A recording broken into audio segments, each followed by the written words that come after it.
Hello guys, welcome to our channel. Today I am going to show you how to remove Google account from iPhone. Okay, so let's get started. Then first of all click on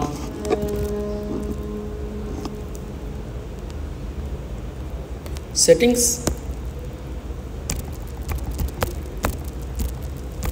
Okay, then scroll down, click on apps, scroll down, click on mail option. Okay,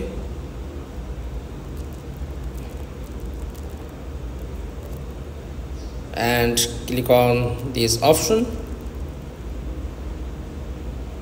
tap on Gmail. Okay, and just click on delete account.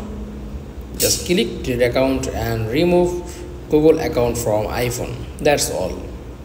Thanks for watching. Please like, comments and subscribe.